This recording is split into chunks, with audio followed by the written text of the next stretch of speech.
All right, I promised you that we were going to go and talk to Brother Andre Marie, and we're going to talk about Charlie Kirk and about his late in life, or late towards the end of his life, should I say, his supposed turn towards Catholicism. We don't know, and there is no evidence that he actually that he was received into the church, even though he said he was going to Mass. Candace Owen said that he had a rosary and he was praying. He said wonderful things about the Blessed Virgin Mary. So, and then, of course, his widow says, well, I know Charlie's in heaven. He's on a work trip with Jesus.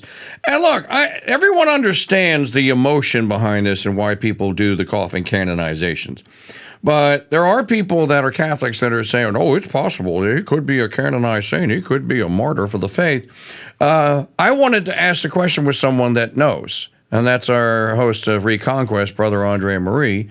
I asked Brother, I didn't command you. I didn't say, Brother, you shall appear. I said, would you? Are you interested? And you graciously accepted, and I'm glad to have you with us, as always, for a Wisdom Wednesday. How are you, my friend? I'm doing well. How are you, Mike? There we go. There he is. I knew I heard you. Oh, no, I tested the line.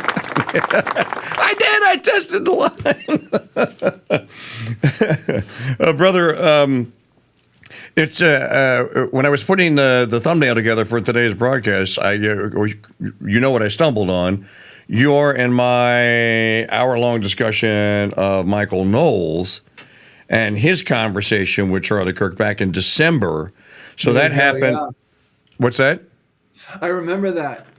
That happened at America Fest in Phoenix in December. And Brother and I talked about it and some of the errors that Charlie made. He really did. I mean, he made errors. Knowles kind of corrected him on the egregious ones that he made. But it wasn't like he was hostile to the faith. I didn't get the impression that he was hostile. No, I didn't get the impression he was hostile either. But it was clear that he was Protestant. It was clear at that time he was thoroughly Protestant, and he believed in whatever his particular flavor of evangelical Christianity is. And from the indications that we have of where he is today, for example, if you were to follow one Candace Owens, then you would, of course, Candace is saying that she knows that she sent him a message going like, hey, you're right there. Why don't you just become a Catholic? And he said, ha ha. And that he had You're too intelligent to be a Protestant. That's what she told him. Yeah. Which John Henry Newman, to be deep into history is to cease to be Protestant, correct? Yeah, I think he said to know history is to cease being Protestant. So yeah, I mean, and now I don't know. Did you see any of this Tucker Carlson thing last night that he had? He live streamed this thing where he did something outside of his normal formatting, and he interviewed apparently several people in succession, and it wasn't, usually his things are live in studio, but this was something like Skype or something, and it was a really, really good connection. He was interviewing this Orthodox priest whose name escapes me. Okay. This Orthodox priest himself is a convert from Catholicism. A convert from Protestantism. He was a Protestant minister, a married Protestant minister who became an Orthodox priest of the Antiochian Orthodox Church. And he's from California. Anyway, it was an interesting interview, and they were talking about Charlie Kirk. But one of the things that came out in that was that apparently Charlie Kirk was, as Tucker said, I'd never heard this before. Tucker said Charlie Kirk was very interested in orthodoxy. And the priest affirmed it, and he said, yeah, I saw an interview of Charlie Kirk with a friend of mine who was also an Orthodox priest. And he quoted a thing that Charlie Kirk had said, and Charlie said in some interview, and I did see this clip, he said, I see a lot of young men converting to Catholicism and to Eastern Orthodoxy.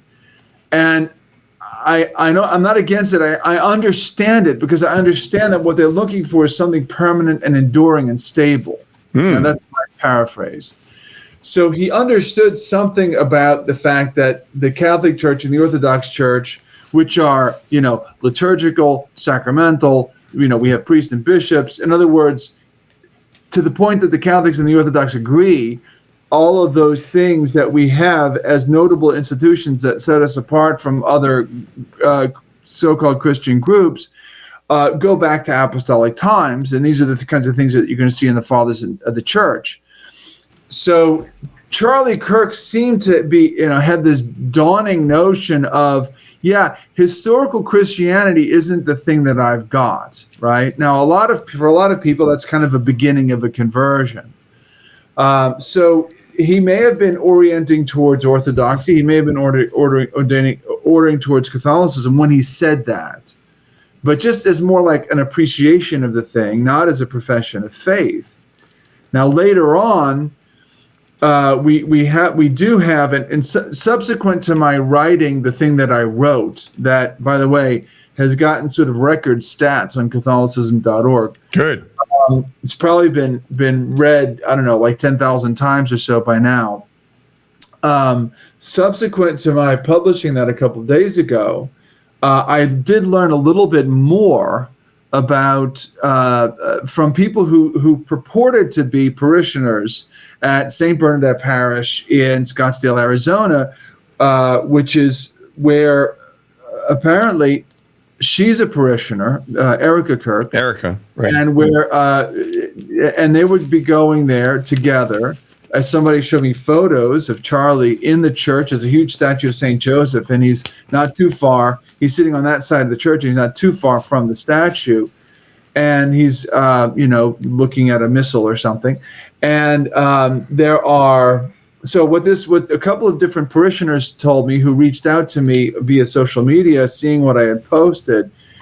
They said, well, he's been going to Mass every Sunday. He's been taking instruction, the RCIA or OCIA, whatever they changed the name to. And now, I mean, I haven't had that confirmed, but a couple of people reported it to me who claimed to be parishioners. This is on Facebook. One of them said, we see Mrs. Kirk praying the rosary after Mass. And now, Erica Kirk was a Catholic who apparently defected and started worshiping with Charlie in an evangelical church. Correct. Okay. She's a grieving widow, and I'm certainly not going to take pot shots at her, right? Whatever I say that's going to sound critical, this is me just being analytical, okay? I want people to understand that. I understand the emotional overcharge here. I am not going to speak ill of the dead, but or of the grieving living. But what I will say is, objectively speaking, it's not permissible for a Catholic to leave to worship in a false religion. And evangelical Christianity, no matter how close it might be, heresy is one of those things that allows us to say, close only counts in horseshoes and hand grenades. Charlie Kirk was arguing positively against Catholic doctrine when he was talking to Michael Knowles. And I'm not saying that he died in that state. I am not. But the religion that he believed in excluded major tenets of the revealed religion of Catholicism. And for Mrs. Kirk to worship in that religion is to commit, objectively speaking, a sin against the first commandment, and we can't countenance that. So people saying I saw people say she was always a Catholic, she was a really good Catholic, and she remained a Catholic. Well, okay, she may have not formally renounced the faith, and actually to be considered to have left the church, there needs to be a formal renunciation. She might not have done that, but you can't make the argument that somebody's a good Catholic who, A, doesn't go to Mass every Sunday and Holy Day of Obligation, and B, worships in an objectively false cult. That's not permitted. And by cult, I'm not using charged language. I'm saying cultus, form of worship. Correct. So so, and this is not, I'm not trash talking Mrs. Kirk. I wish her nothing but goodness and happiness. And I'm gladdened and heartened and cheered and very much overjoyed by the idea that she came back to the faith, that she's praying the rosary, that she's going to mass. That's all wonderful. I also was told by one or more of the parishioners who's, again, these are people on Facebook claiming to be parishioners. Sure. I don't know people. I'm not. I've seen them too, and Michael Hitchborn has also made the same claim. I've got no evidence, but what they said was that their marriage was convalidated. Now that actually means an awful lot. So if that marriage was convalidated, that means that probably, okay, this is my read. If that really happened, probably Mrs. Kirk realized she didn't marry according to the law of the Catholic Church. If she married Charlie in the evangelical church that he worshiped in, she did not marry. She wasn't validly married. She wasn't validly married because a Catholic cannot validly marry under those circumstances. So she probably talked to the priest, and the priest said, yeah, well, okay, that's a fairly simple thing. We just have to convalidate it, which is basically a sacramental marriage, but it doesn't have to be a huge ceremony. We can just do it in the rectory, whatever.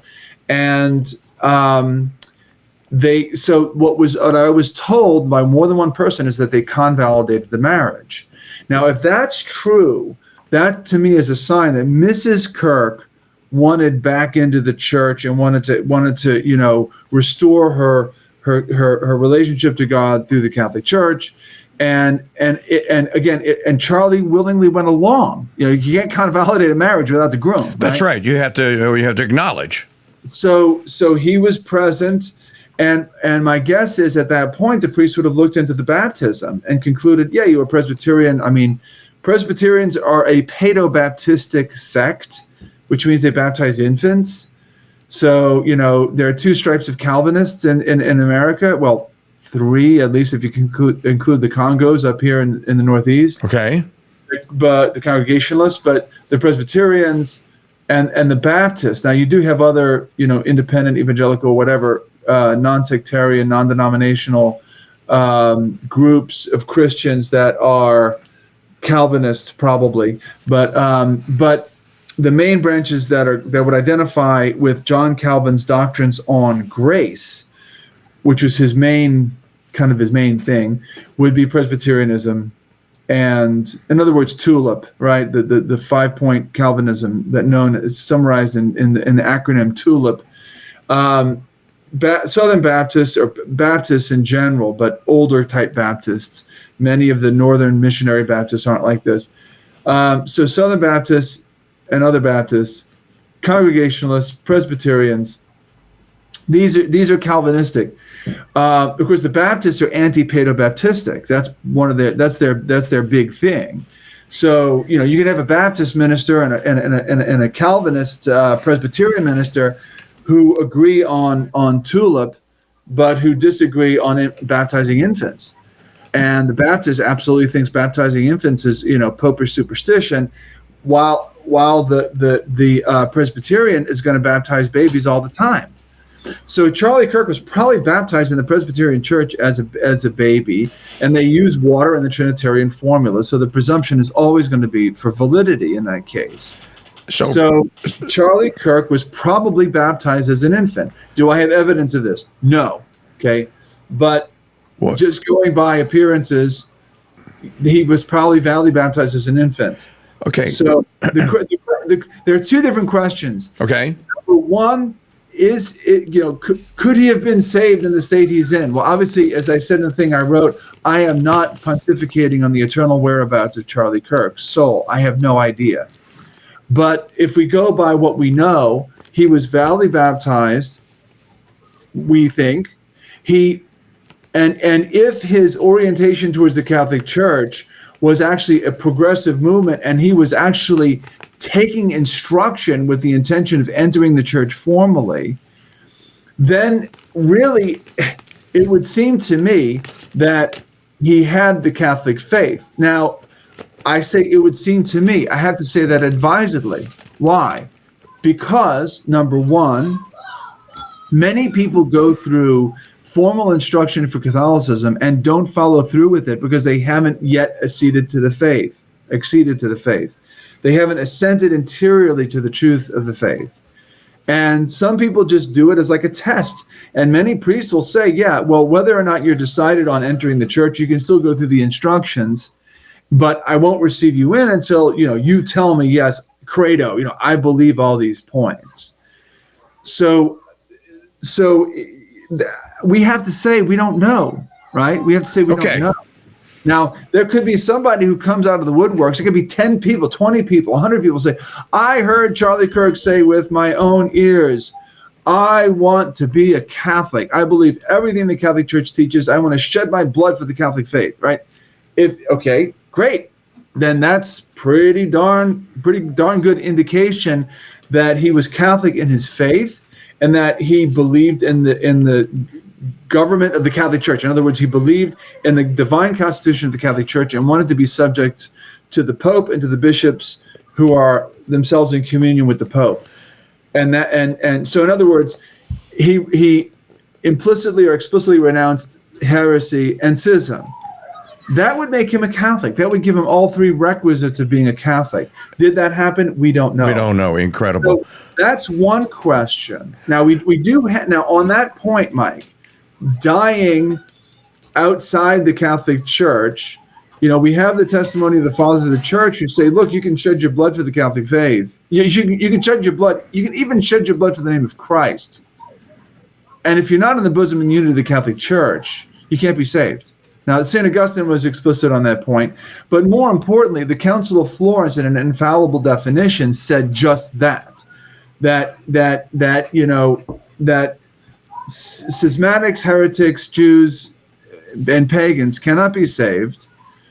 And even if one shed his blood for the name of Christ, he cannot be saved unless he's in the bosom and unity of the Catholic Church. That's not me. That's the Council of Florence. And it's an infallible definition. It's unmistakably an ecumenical council teaching infallibly. Okay. It has all the requisites. So am I saying that means Charlie Kirk is not in heaven? No. I made that really explicit when I wrote. What I wrote, though, was that if he's in heaven, or if he made it to purgatory, more likely, then he fit. Then it's because he wasn't outside the church. It's because as a baptized, heresy abjuring, schism abjuring Christian, he was actually in the church, and people might question me on, because I've been questioned by all sides on what. Well, I'm sure you have. It's you wrote about one of the most famous people in the United States, indeed in the world today. So it would follow that people who had this question and read your piece, if you just Google search for Charlie Kirk, your ad rem probably came up. So it would follow that there would be many people that would want to have that question answered. Brother, if I can, because I don't want to have to keep to backtrack, I just want to play the clip, because we have it, that you were talking about with Tucker Carlson when he was talking with Charlie about Orthodoxy and Catholicism. So it's the most suicidal generation in history. Now, I don't want to paint like a totally negative picture, because there is one really good trend, and it's not because of baby boomers, and it's not because of our leaders. It's that I guess that. Well, no, it's young men are going back to church. That is legit. That's happening because honestly, it's the only thing that they can find. It's a life raft in this just tsunami of chaos and disorder. So I get asked all the time, well, why are they going to the Catholic Church? Why are they going to Orthodox Church more than the Evangelical Church? And I'm evangelical. I'll say, well, first of all, they want something that has lasted. They want something that is ancient and that is beautiful, something that has stood the test of time, something that's not going to change, something that's all of a sudden not going to all of a sudden just flip around and have some sort of, transgender story hour. So that's a really positive trend in the midst of all this. So that's my great hope, is the spiritual hope that the young men that are lost, and if any young man is listening to this right now, like stop watching porn, stop, smoking weed, stop drinking endlessly, find yourself back to church. That will reorient your life. I agree. And do what the church tells you to do, right? Find a woman, marry her, provide, have more kids than you can afford. That's my advice for young men. Brother, That's really good advice. And that interview was when? Does it have a date on it? I'm just curious. I want to drop a fact in on this, and I just happen to know this. And no one else knows this, and no one else could possibly know it. I'm the only one in the world that can confirm one part of this story. And I wish to do so now, and I only wish to do so for the point of order, or for the point that let the facts be known. Okay. I was at America Fest last December in Phoenix. I won't use any names here. My contact at America Fest, brother, my contact who gets me my Media Row booth, gets me all the credentials and everything that I need, answers my questions, tells me if I need a piece of furniture or whatever. She works with TPUSA, and she's been wonderful, wonderful, wonderful to me and to the Crusade Channel and to all of us. My contact texted me on Friday evening of America Fest and said, Mike, I have a favor. I want you to interview someone. And I said, of course, anything for you. Of course, I'm just joking around. And I said, who is it? And the answer, Mike, it's Erica Kirk's pastor. And I said, okay, who? Who is that? She sent me the bio. This is an evangelical man. Again, I'm not going to pass the name on or anything. As it may happen, brother, he got delayed. He went long in a prior interview, and the time that I had scheduled for him, he wasn't there, so I took someone else. And I was interviewing them when he came. He came back later. We exchanged pleasantries. She introduced me to him, and that's all that ever happened. I never interviewed him. I just want to bring it up because I want to confirm part of the story that Erica may have left Catholicism for a little while, because I can tell you who her pastor was. I met him. And I met him, and he was introduced as her pastor. So, brother, I just wanted to kind of confirm, and that would have been in December of last year if we're looking for a timeline. And again, I don't say that as anything untoward about Erica or Charlie or any of them, or even the pastor. He was a sweet man. I'm just saying that for those that said that she may have left and came back to the church, I can confirm one part of that. Or I can confirm at least that there was a man who was being presented as Erica Kirk's pastor. I don't know if that was Charlie's as well. Can't tell you because I didn't ask. But that's the part of the story. Can we go back to something that Charlie told Tucker? Yes, absolutely. So in that interview, and I'm assuming that was some months ago. Mm-hmm. I don't know exactly. It was in spring. It was in the spring. But in that interview, he said, quote, I am an evangelical. Yes. Right? I am evangelical. Yeah. And he said that explicitly in contrast to both orthodoxy, to give it its proper, to give the Eastern Schism its name that they give it, and Catholicism, right? He specifically contrasted himself from Catholics and Orthodox as an evangelical. Okay, that is an heretical sect. It is not in the bosom and unity of the Catholic Church. I'm just saying that, again, being analytical. I'm not saying he remained in that state, right? Right. Now, because later on, we're getting testimony that he was formally enrolled in some sort of instruction, RCIA program, OCIA, whatever, and that he was. I heard some people say that he was praying the road. Oh, Candace Owen said he was. Now, I mean, look. I am very devoted to the Blessed Virgin. I am a slave of the Immaculate Heart of Mary. I mean, nobody who has authentic Marian devotion is going to be lost. Mm-hmm. She's going to get that person in. So, I mean, who's to judge if it's authentic? Did Charlie just hold the beads because it looked nice and because Erica did it? I don't know. I hope I don't want to make him look bad. That's a possibility, but he may have legitimately said, I love this thing. You get to meditate on all of these beautiful episodes from the gospel and from the life of Jesus and from the life of the Blessed Virgin. And we know he said nice things about the Blessed Virgin Mary. She was the answer to toxic feminism. Yep. And he said Protestants do not sufficiently venerate Mary. He used the right word, venerate. The word venerate. Now, that's anathema in most Protestant circles. Of course, Anglicans can say it because, they say the darndest things, but in most, like in evangelical Protestant circles, to say venerate, we should venerate Mary more. We under-venerate Mary. You're going to get some ugly looks in most Protestant circles if you're one of them, and that comes out of your mouth. Now, brother, if I can just add one more thing to what you just said about Mary, about Our Lady, and I'm just reminded of a story that Bishop Sheen told on one of his television shows. You probably know it. That St. Peter is walking around heaven and he runs into St. Michael, and St. Michael says, hey, why are you slacking on the job? And St. Peter goes, I most certainly am not. He goes yeah, well, see all those people over there? They weren't supposed to get in. How'd they get in? And St. Peter says, he turns and he pivots and he points to the Blessed Virgin Mary and says, go ask her. She let him in.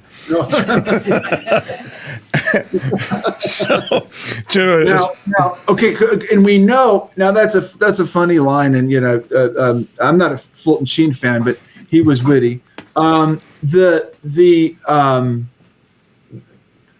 We need to pivot at some point, Mike, to talking about martyrdom. Yes, because a lot of people are asking. A lot of people are saying definitely he's a martyr. He's a Christian martyr. By the way, Mike, this drives me nuts. We got people proclaiming martyr. They did it with Father Jacques. What was his name? I'm forgetting his name. Oh, the French priest. The French priest that was killed by some ISIS nut. Yeah. And people are saying it about all these people that are being murdered by Muslims. Just because you're murdered by a Muslim does not make you a Christian martyr. And even that priest, and I am not the devil's advocate, right? Not that there is one anymore, but even that priest, there were legitimate questions about whether that would qualify as martyrdom, because it looked like he was defending himself at some point. And there are, according to the eyewitness testimony, there are strict criteria for martyrdom. So don't go saying Charlie Kirk was a Christian martyr. The most you could say is, gee, the church might eventually say that he was a Christian martyr. And is that possible? I would say it's possible based upon the fact that I don't know a lot of this. But let's just go into what he would have to be. First of all, to be a martyr, according to Benedict XIV, Benedict XIV was Pope from 1740 to 1758. Prospero Lorenzo Lambertini, he wrote, before he was Pope, he was one of the greatest canonical minds in the history of the church. Okay. He wrote this massive tome called De Servorum de Beatificatione et Beatorum Canonizatione,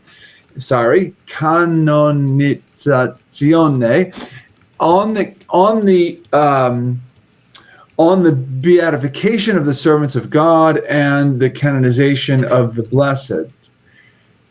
This book was written before he was Pope, but after he was Pope, he promulgated much of the contents of it in various papal decrees.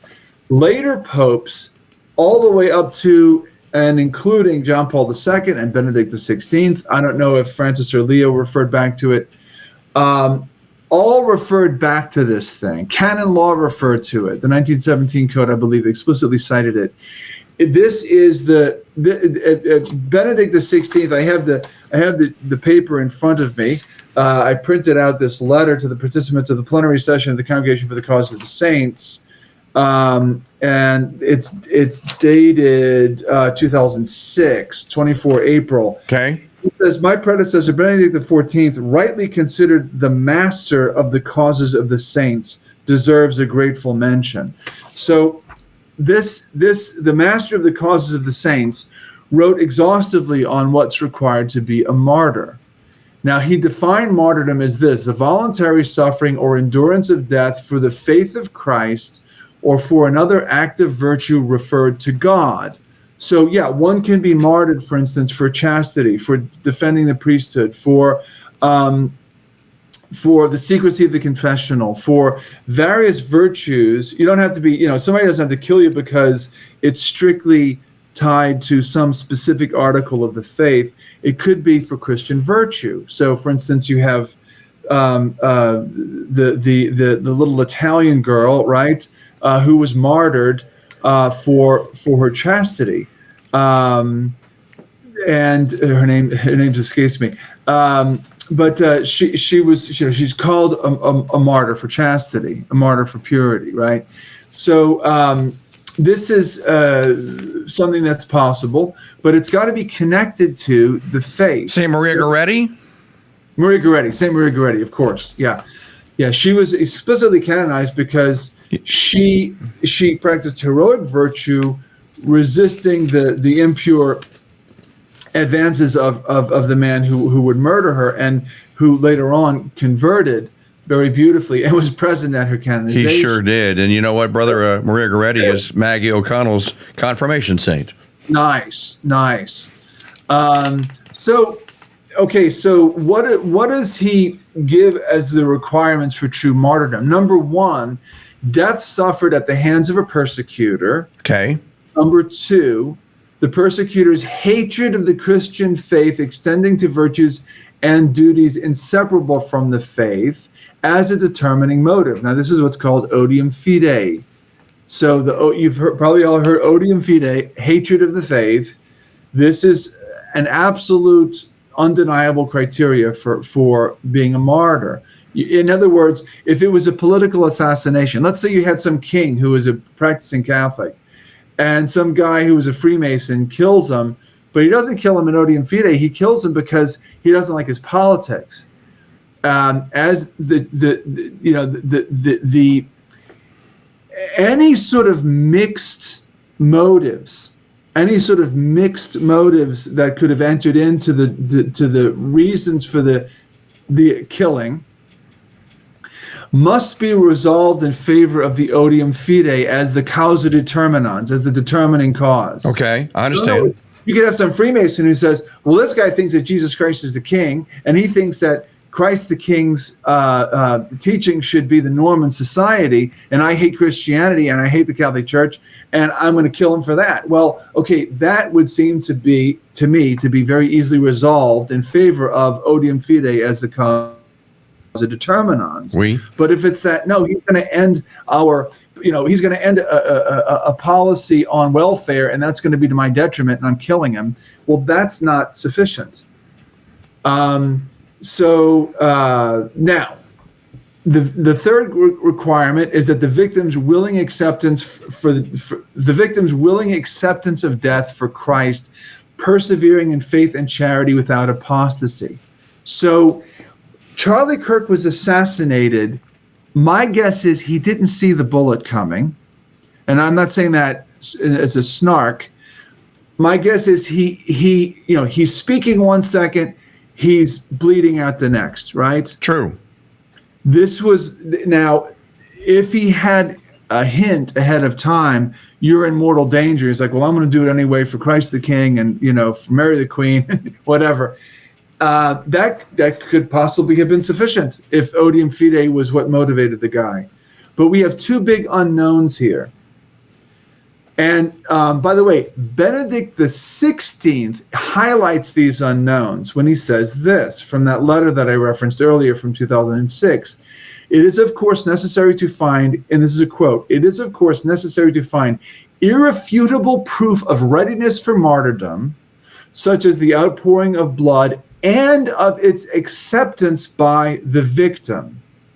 It is likewise necessary, directly or indirectly, but always in a morally certain way, to ascertain the odium fidei, that is the hatred of faith, of the persecutor. He continues, if this element is lacking, there would be no true martyrdom according to the perennial theological and juridical doctrine of the Church. The concept of martyrdom as applied to the saints and blessed martyrs should be understood in conformity with Benedict XIV's teaching as, and he goes into Latin, which I'll translate, the voluntary suffering of or endurance of death for the faith of Christ, or for another act of virtue referred to God. And he's citing it in the De Servorum Dei, etc. book that I cited earlier. And he concludes by saying, quote, "This is the constant teaching of the church," end quote, from Benedict XVI, citing his predecessor, Benedict XIV. So we don't know that Charlie Kirk accepted martyrdom. We don't have irrefutable proof of his readiness for martyrdom. And we don't know that he even explicitly professed the Catholic faith. And so I'm not saying there's no possible way Charlie Kirk could be a martyr. All of these things could come out. But Mike, and trust me, since you asked me this, I've been looking at things, looking at some sources. The church is a stickler on these things, right, for good reason. So this sloppiness of saying, oh, he said nice things about Jesus, he said nice things about the church, we knew he said the rosary at times, Candace Owen said this, he said this or that in an interview with Tucker Carlson. Don't jump the gun. Pardon me for using a gun metaphor. Don't, anticipate the church's judgment. So that's something that we need to say. And Catholics are doing this a lot lately. And, when the church, by the way, when the church talks about the requisites for martyrdom, one of the signs that Benedict XIV points to is that there is a steady cultus among the faithful for this person as a martyr. But he's also very clear, Benedict XIV, in saying that this is a martyrdom, that this is a popular devotion to this person as a martyr that's promoted by grave people. Okay? Grave. In other words, serious people. Serious-minded, intelligent Catholics say, oh, this person obviously died in odium fidei, and we're praying to him as a martyr. I mean, when you look at instances of martyrdom from the past, look at Gabriel Garcia Moreno. This man was shot by anti-Catholic Freemasons precisely because he was Catholicizing the nation. He was shot in front of a church. He's coming out of Mass. Church, and he died in front of an altar of Our Lady, I believe. Right. And he forgave, and this is a key, he forgave his assassins. He lived long enough to forgive his assassins. A clear sign of Christian virtue and accepting his death for Jesus Christ. So, I mean, there are clear signs in these martyrdoms. Whenever there's a question of possible mixed motives, the church goes bonkers on doing the research to find out. They get eyewitness testimony, they get written testimony, they get letters, they plow through stuff. Even, I would argue this, even today's church, where since John Paul II, the causes for saints has been, in my mind, a little too simplified, so that they got rid of the devil's advocate. Even today's church is going to be way more careful than these social media commentators who are canonizing people on the fly. And brother, didn't it take almost, didn't it take almost 300 and some odd years, maybe longer, for us to actually be able to say outside of the Diocese of Reims or Paris, Saint Joan d'Arc? Wasn't she canonized as a martyr for the faith? Oh, it was. She was not canonized. No, she's not a martyr. She was not canonized as a martyr. Okay. She was not killed in odium vitae. But she is a saint. She's Saint Joan d'Arc. And she wasn't canonized until 1925. If my numbers aren't off, or 1930. She was rehabilitated fairly early on. I think in the lifetime of some of her living family members. She was rehabilitated by Pope Calixtus III. Check me on that, but I'm pretty sure it was Pope Calixtus III, less than 100 years after her death, rehabilitated her. In other words, basically undid what that pig Couchon did in the trial, which was politically motivated and everything. But she didn't die as a martyr. Okay. Because she wasn't killed in odium fidei. Her enemies did not kill her in odium fidei. It was purely political. And so then so the criteria, again, this fits in the criteria of martyrdom. She was not a martyr. an interesting when Brother was saying, and I wish for everyone here on the Mike Church Show to take this very seriously into heart. The church, the Catholic Church, does not run around just passing out golden crowns or palm crowns of martyrdom or of saints, and that she gets very serious about this. And, we know there's a couple of cases for canonization that are going on right now. So if you want to look at how detailed and dedicated the church is to this, look at the case and the cause for Father Willie Doyle. The only way Father Willie Doyle is going to be canonized is if there are, I think you have to have 2 confirmed miracles. That means somebody goes and says, Father Willie Doyle, my daughter's about to this or that. Will please deliver us a miracle? And then the miracle is directly attributed or attributable to the person that just prayed for. So the church is actually, like Brother said, is going to do serious investigations here, and is going to have, you have to validate it right here in your home state of Louisiana, Brother. Charlene Richard. Charlene's case has been up since she died in the when did she die, Maggie? 1950s? Late 50s, early 60s? 12-year-old girl. And there have been miracles, and some of them have been contested, and the Vatican has determined that they're not sufficient to honor canonization. But Bishop Deschatel of Lafayette has proclaimed in his diocese that you can call her Blessed Charlene Richard. And I've been to her grave. I've actually been there. I venerated her, touched my rosary to her gravestone and all that. So there are kind of varying degrees here of things that can happen. But the church, Brother, I think one of the points I want everyone to take away from this, not that Brother hasn't done a good job of explaining it, I just want to reiterate, the Catholic Church takes the case of saints and of martyrdom very seriously, and there are reasons for that. And as I said, when you say your Maggie's confirmation saint is Saint Maria Goretti, my confirmation saint is Saint Augustine. Lots of people, Brother, back in the day, if John Sharp had his way, we'd all be in guilds today, right? And if I had my way with John, and I'm with him on that, each guild would have a patron saint. And the presence of saints is so important. It's part of being a Catholic, but it's certainly, it's also it's something that helps us lay people get through life. Well, I asked Saint Benedict for his intercession.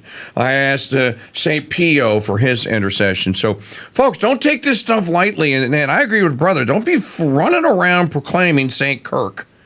Let the church do it. If it's going to happen, it'll happen. As Father Wolf likes to say, it's Jesus' church, he's in charge, and he knows what he's doing.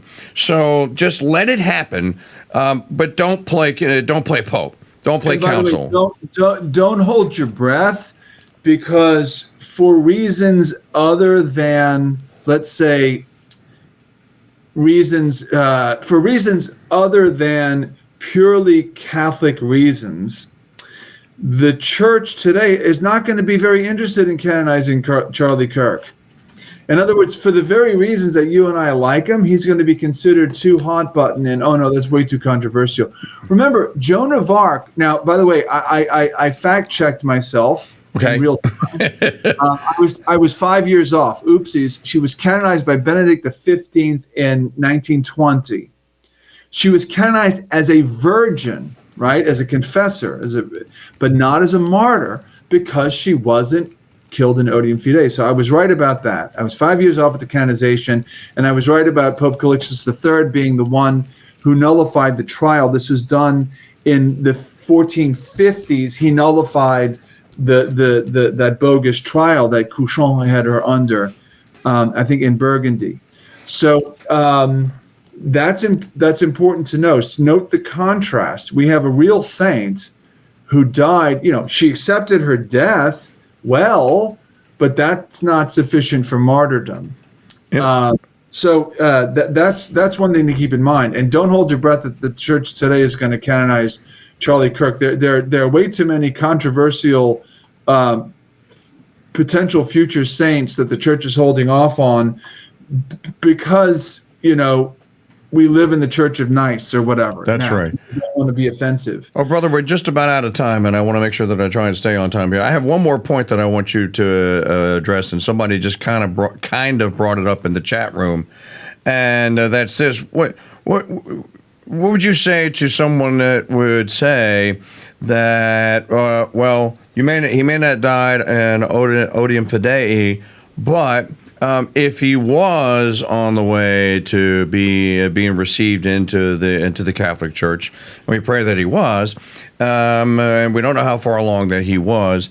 Is it not fair to say, as Elroy is saying, that the demons, of course, they would not want that to happen. Imagine the good that Charlie Kirk could do as a Catholic, as an informed Catholic, and saying that, I converted to the faith, I'm a Catholic.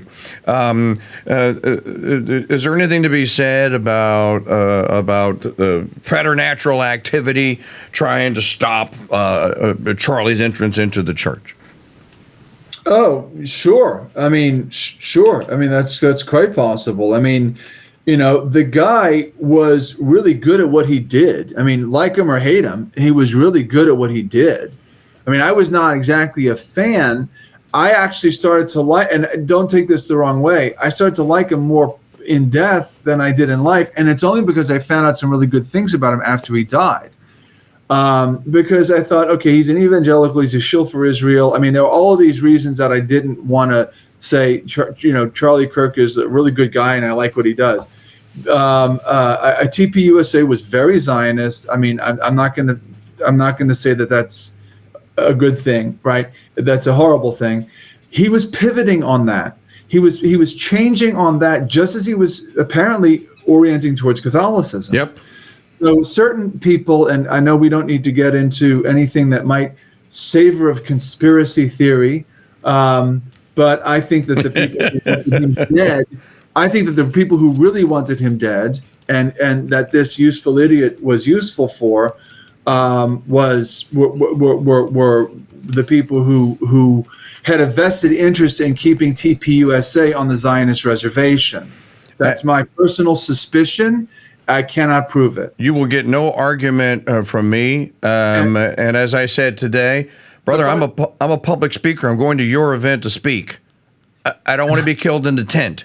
I want to know who this nutbag was that did it and who influenced them, and I want them done. I want them removed. They need to be... Mike, whether it was the Mossad or the CIA or whatever was really behind the thing, which is possible, whether or not, that doesn't preclude the argument that demons were really behind it. Because as I once heard a very intelligent Franciscan priest say, no matter how maniacally in charge some evil person might seem to be, he's nothing but a useful idiot in the service of Satan. So all of these evil, deep staters and so forth, in as much as they are evil and they're committed to an agenda that's evil, they're just stupid, useful idiots for the devil. So, whatever interests were collectively assimilated into what led to the assassination on Charlie Kirk, ultimately, in as much as it's evil, it was probably all managed by the demonic forces.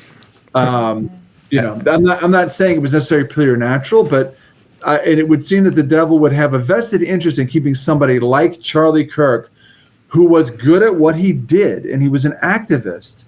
He could have brought so many people into the church. Yep. Had he gone, full Catholic, confessionally, explicitly saying, when I say Jesus Christ is King, I mean what Pope Pius XI taught. That would be awesome. Well, brother, we're gonna. It's a great way to end. And again, I encourage all of you to share this podcast. I'll make it freely available, and share Brother's ad rem. As he said, lots of people have already visited Catholicism.org and have read it. I think that you have acted courageously and heroically, and with a wonderful modicum of charity, brother. And I say that from my heart to yours, as your friend for a long time, that you've addressed the issue with certainty and with what the church teaches, but with charity in your heart. And I think that that's wonderful. But we got to go. Brother Andre Marie, as always, God bless you and Mary keep you. Thank you so much. Thank you, Mike. You're welcome. Folks, that's it for the day. We'll see you tomorrow here. Shop in the store, make a donation for the extended version of the show. CrusadeChannel.com/donate. God bless you, Mary keep you.